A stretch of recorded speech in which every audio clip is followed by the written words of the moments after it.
नमस्कार दोस्तों, ज्ञान और समाचार के एक और वीडियो में आपका स्वागत है। मेरा नाम है अनंत सिंह और इस वीडियो में हम बात करने वाले हैं कि किस तरह हाल ही में चल रहे ब्रिक्स सम्मेलन में प्रधानमंत्री मोदी और चाइना के राष्ट्रपति शी जिनपिंग के बीच एक छोटी मुलाकात हुई, जिससे कि एलएसी पे जो विवाद है भारत और चीन के बीच, उस विवाद के निपटारे की गुंजाइश में थोड़ी बढ़ोतरी हुई है। एलएसी पे भारत और चीन के बीच जो सीमा विवाद चल रहा है और अभी जो गतिरोध कायम है, जिसमें दोनों देशों की सेनाएं एक दूसरे के सामने हैं और दोनों देश एक दूसरे पे ब्लेम करते हैं कि वो उनकी टेरिटरी में दूसरे देश की सेना घुस आई है।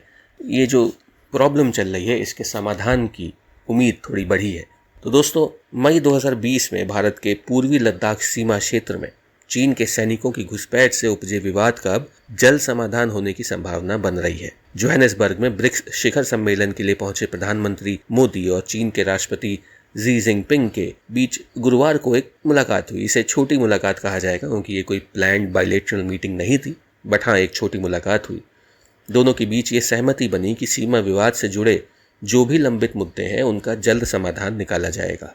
मुलाकात में प्रधानमंत्री मोदी ने साफ तौर पर चीन के राष्ट्रपति को बताया कि दोनों देशों के रिश्तों को सामान्य करने के लिए सीमा पर शांति स्थापित करना बहुत ज़रूरी है। ये जानकारी विदेश सचिव विनय क्वात्रा ने दी। वैसे 3 दिन तक चले ब्रिक्स शिखर सम्मेलन के दौरान कई बार मोदी और जिनपिंग के बीच अनौपचारिक तौर पर बातचीत होने की सूचना आई है। दोनों नेताओं को एक दूसरे से गर्मजोशी से हाथ मिलाते हुए भी देखा गया। चीन के सैनिकों के घुसपैठ के बाद मोदी और जिनपिंग की ये पहली आधिकारिक मुलाकात है। इसके बीच बाली में G20 सम्मेलन के दौरान दिसंबर 2022 में भी मुलाकात हुई थी, लेकिन इसकी जानकारी 6 महीने बाद दोनों देशों के विदेश मंत्रालयों ने दी थी। अभी हाल ही में दोनों देशों के सैन्य कमांडरों के स्तर पर भी सैन्य विवाद को सुलझाने को लेकर बातचीत संपन्न हुई है। ये वार्ता पूर्व की इस तरह की वार्ताओं की तुलना में ज़्यादा सकारात्मक रही थी। दोनों पक्षों ने इस पर संयुक्त बयान जारी किया था, जिसमें बातचीत को सकारात्मक और रचनात्मक बताया गया था। ये भी बताया गया है कि पिछले हफ्ते भी दोनों देशों के सैन्य प्रतिनिधियों के बीच डेमचौक व डेस्पोंग से जुड़े मुद्दे पर आम सहमति पर पहुंचने को लेकर बातचीत हुई है।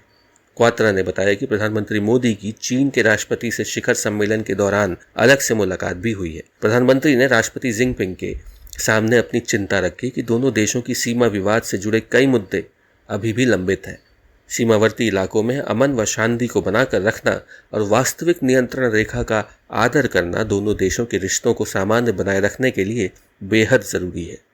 इस बारे में दोनों नेताओं के बीच ये सहमति बनी कि वो अपने अपने अधिकारियों को निर्देश देंगे कि जो भी विवाद लंबित है उनका तेजी से समाधान निकाला जाए। हालांकि जैसा कि हम जानते हैं, चाइना एक ऐसा देश है जिस पे भरोसा नहीं किया जा सकता। प्रेसिडेंट शी जिनपिंग एक वर्चुअली एक डिक्टेटर है और भारत ने जिस तरह चाइना को जवाब दिया है, भारत जिस तरह चाइना के आगे खड़ा है, भारत चाइना का जिस तरह विरोध कर रहा है, ये कहीं ना कहीं शी जिनपिंग के ईगो को ठेस पहुंचाता है। इसलिए इस मुद्दे का जल्द समाधान निकलना थोड़ा मुझे अभी मुश्किल लग रहा है। लेकिन अभी हम ये भी सुन रहे हैं कि चाइना की इकोनॉमी लगातार कमज़ोर होती जा रही है। चाइना अपने इकोनॉमिक फ्रंट पे बहुत बड़े इशू झेल रहा है और जब चाइना इकोनॉमिकली कमज़ोर पड़ेगा तो चाइना के लिए पॉसिबल नहीं होगा कि वो कई फ्रंट्स पे अपनी सेनाएं मौजूद रख पाए।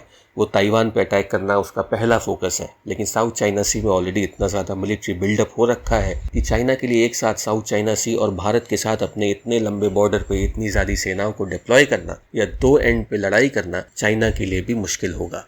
तो इसलिए हो सकता है चाइना अभी के लिए एलएसी का मैटर थोड़ा ठंडा करना चाह रहा हो, थोड़ा शांत करना चाह रहा हो, ताकि वो पूरा फोकस ताइवान और साउथ चाइना सी पे दे सके और जब वहाँ पे चीज़ें थोड़ी सी कंट्रोल में आ जाए तो वो एक बार फिर एलएसी पे अपना दबाव बढ़ाए। चाइना पे भरोसा नहीं किया जा सकता।